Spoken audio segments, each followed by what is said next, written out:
तो वो स्टेडियम किसकी देन है?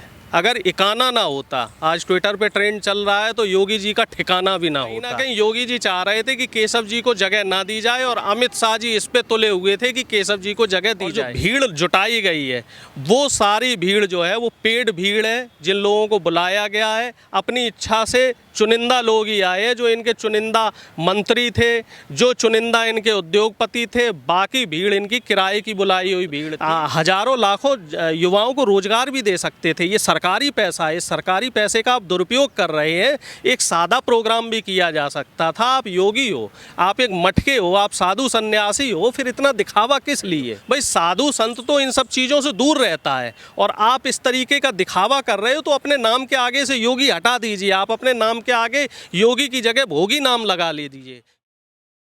मिथक तोड़ने वाले योगी आदित्यनाथ जी सबसे पहले मुख्यमंत्री बने हैं उत्तर प्रदेश में। तो हमारे साथ इस पे प्रोफेसर जी हमारे साथ मौजूद हैं, उनसे बातचीत करेंगे कि दरअसल इस पूरे मसले को कैसे देखते हैं। सर, सबसे पहले आपका स्वागत है। प्रोफेसर साहब, सबसे पहला सवाल मेरा यही रहेगा कि योगी जी ने दोबारा शपथ ले लिया है और करीब 36 सालों का रिकॉर्ड तोड़ दिया है, आप इसको कैसे देखते हैं? सारे मिथक धराशायी हो गए। भाई देखिए, सबसे पहली बात तो ये चमत्कार को नमस्कार। योगी जी जीते, प्रचंड बहुमत से जीते, तो उनको बहुत बहुत बधाइयाँ। हालांकि इसमें बहुत सारी चीज़ें रहीं जिस पे चर्चा होनी चाहिए थी, लेकिन इन पे अब चर्चा करने का कोई फ़ायदा नहीं है। तो पहली चीज़ तो जो आप कह रहे हैं कि एक मिथक टूटा, तो निश्चित तौर पे मिथक टूटा, और जो रिकॉर्ड है वो टूटने के लिए ही बनते हैं। और दूसरी चीज़ जो आप कह रहे हैं कि इतना बड़ा जन सैलाब जो उमड़ा है, तो इसके पीछे भी ये देखिए कि जो जन सैलाब बैठने लायक हुए, तो जहाँ पे वो आज इनका शपथ ग्रहण हुआ है, तो वो स्टेडियम किसकी देन है? अगर इकाना ना होता, आज ट्विटर पे ट्रेंड चल रहा है, तो योगी जी का ठिकाना भी ना होता। तो कहीं ना कहीं इनको पुरानी सरकारों का भी धन्यवाद देना चाहिए कि आपने साहब इतना बढ़िया स्टेडियम बनाया, जिसकी वजह से आज इनका भव्य जो शपथ ग्रहण है वो हो पा रहा है। और दूसरी चीज़, इस मंत्रिमंडल पे भी मैं थोड़ा सा प्रश्न उठाना चाह रहा हूँ कि एक तो आप केशव प्रसाद मौर्य जी को इतनी जद्दोजहद के बाद, कहीं ना कहीं मुझे लग रहा है कि योगी जी और अमित शाह जी दोनों के बीच में कुछ विवाद है। इसी वजह से शपथ ग्रहण 11 तारीख के बाद आज जाके 25 तारीख को हुआ है, 15 दिन के बाद, कि कहीं ना कहीं योगी जी चाह रहे थे कि केशव जी को जगह ना दी जाए, और अमित शाह जी इस पे तुले हुए थे कि केशव जी को जगह दी जाए। फाइनली योगी जी को एक कदम पीछे लेना पड़ा। योगी जी बेबी रानी मौर्य जी को डिप्टी सीएम बनाना चाह रहे थे, उसके लिए अमित शाह जी तैयार नहीं हुए। और दूसरी बात, इसमें जो बहुत बड़े ब्राह्मण चेहरा रहे, जिसको हम लोग पहले से भी कहते रहे हैं कि योगी जी ब्राह्मण विरोधी है, और ये चीज़ आज सामने देखने में आ गई कि जो बड़े ब्राह्मण चेहरा थे दिनेश शर्मा जी, उनको मंत्रिमंडल में ना तो डिप्टी सीएम बनाया गया और ना ही कोई और पद दिया गया, ना उन्हें अपनी कैबिनेट में लिया गया। एक नए चेहरे सुब्रत पाठक जी को ले लिया गया, जो अपने आप में एक प्रश्न डालता है। और तीसरी चीज़ कि 22 जो पुराने मंत्री थे उनकी छुट्टी कर दी गई, तो कहीं ना कहीं सवाल उठना लाजमी है कि योगी जी अपने मंत्रियों को कॉन्फिडेंस में नहीं ले पाए, और जो इनके पुराने साथी थे उनको कॉन्फिडेंस में नहीं ले पाए, या फिर हम ये भी कह सकते हैं कि दोनों तरफ से कहीं ना कहीं मतभेद थे और इन्होंने नई टीम बनाई। और जो तीसरी बात आप कह रहे थे कि 2024 की ये झांकी, तो मैं इसका सरासर खंडन करता हूँ। झांकी जरूर देखी, लेकिन अयोध्या में देखी गई, जहां हाथरस वाले कांड की पुनरावृत्ति हुई, कैसे एक बेटी के साथ सामूहिक दुराचार की घटना हुई, फिर उसकी हत्या कर दी गई और नृशंस हत्या कर दी गई, और इसमें योगी जी का कोई स्टैंड नहीं है। इनका बुलडोजर सिर्फ और सिर्फ दिखावा है। इनका बुलडोजर असली अपराधियों के ऊपर नहीं चल रहा है, इनका जोर असली अपराधियों पे नहीं चल रहा है, इनका जोर सिर्फ उस पे चल रहा है जो इनकी सरकार का और इनके तानाशाही रवैये का और इनकी गलत नीतियों का विरोध कर रहा है। एक बात बताइए, अयोध्या को आप अपना मॉडल बता रहे हैं कि उत्तर प्रदेश का जो मॉडल है वो अयोध्या और काशी है, तो क्या इसी अयोध्या मॉडल के बिना पे आप चुनाव जीते थे?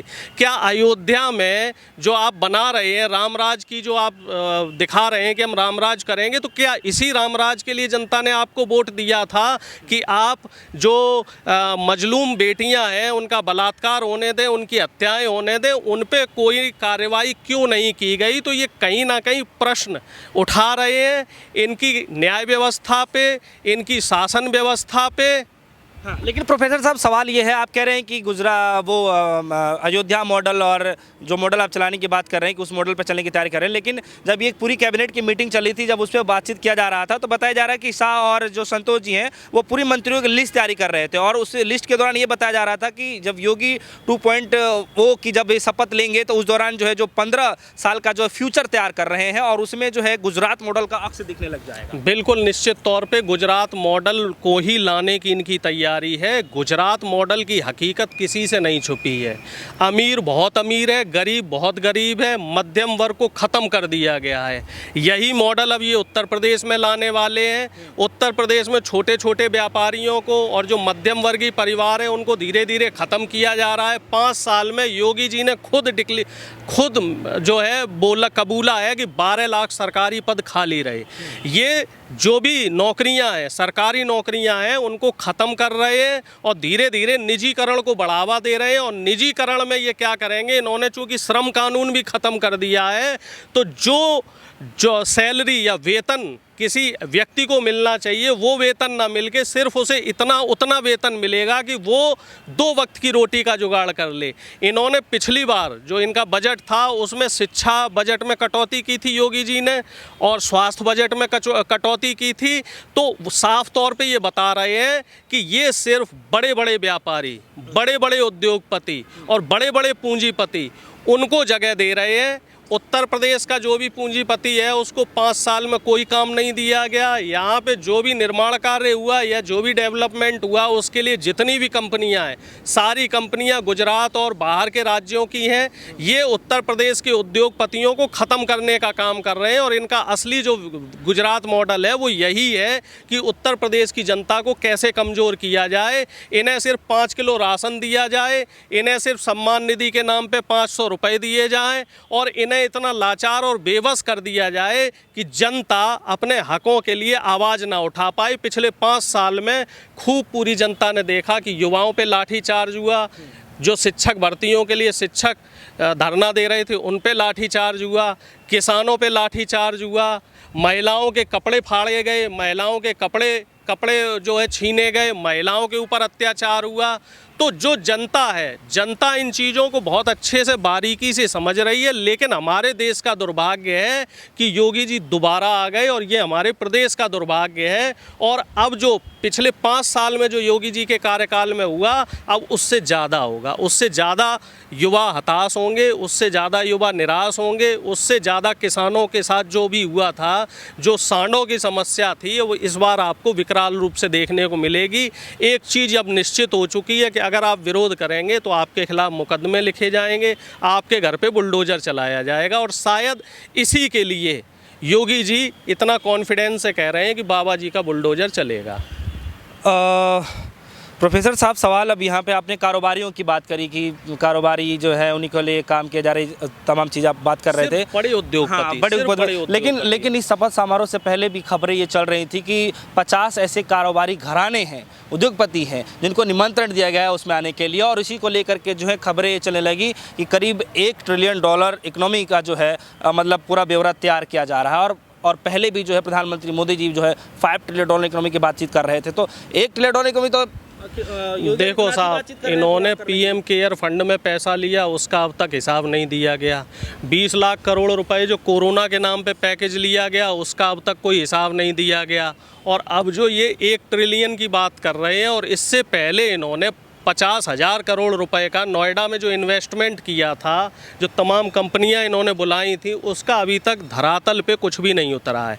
इनकी सारी बातें हवा में हैं, सारी बातें निराधार हैं। और जो आप 50 उद्योगपति घरानों की बात कर रहे हैं, ज़रा उनका रिकॉर्ड उठा के देख लीजिएगा कि वो उद्योगपति कहाँ के हैं। उनमें से कितने उद्योगपति उत्तर प्रदेश के हैं, और कितने उद्योगपति पुराने हैं, और कितने उद्योगपति नए हैं। ये सारा का सारा एक ऐसा सिस्टम तैयार किया जा रहा है, ये यूपी को खोखला करने की तैयारी की जा रही है। जिस तरह से इन्होंने गुजरात को खोखला कर दिया है, जिस तरह से पूरे देश को खोखला कर दिया है।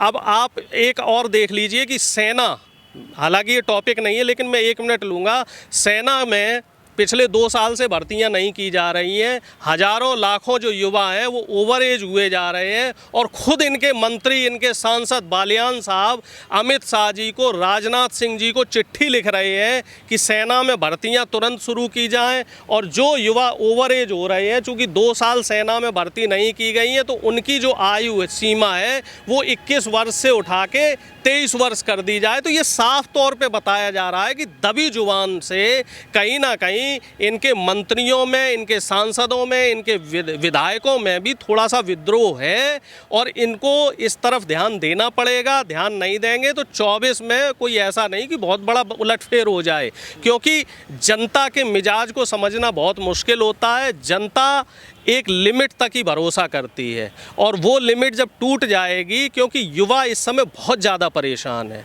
आप समझ नहीं सकते बेरोजगारी का क्या आलम है। बेरोजगारी आप देख लीजिए, आपने पूरा यूपी चुनाव कवर किया है, तमाम जगह युवा परेशान।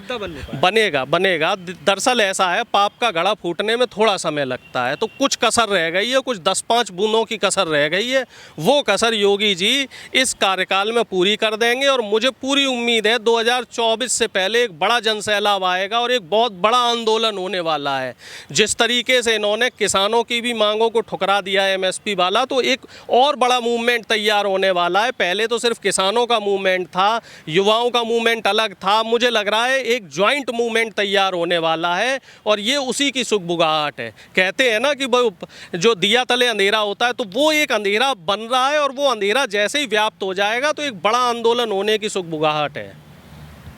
तो अब ये मानने में कोई बुराई नहीं होनी चाहिए कि इतना बड़ा जन सैलाब अभी भी बीजेपी के साथ मौजूद है, जिस तरीके से पूरा स्टेडियम खचाखच भाई देखिए स्टेडियम कैसे भरा गया वो चीज़ आपको भी बेहतर पता है, हमें भी बेहतर पता है। रैलियों में कैसी भीड़ आई थी, उन भीड़ों का जो उत्तराखंड से लोग आए थे, मध्य प्रदेश से लोग आए थे और क्या कहते हैं हरियाणा से लोग आए थे, उनकी बसों का अभी तक पेमेंट नहीं किया गया है। वो चीज़ मुझे भी पता है, आपको भी पता है। स्टेडियम में बैठने लायक व्यवस्था पुरानी सरकारों ने की थी और जो भीड़ जुटाई गई है वो सारी भीड़ जो है वो पेड भीड़ है। जिन लोगों को बुलाया गया है अपनी इच्छा से चुनिंदा लोग ही आए, जो इनके चुनिंदा मंत्री थे, जो चुनिंदा इनके उद्योगपति थे, बाकी भीड़ इनकी किराए की बुलाई हुई भीड़ थी।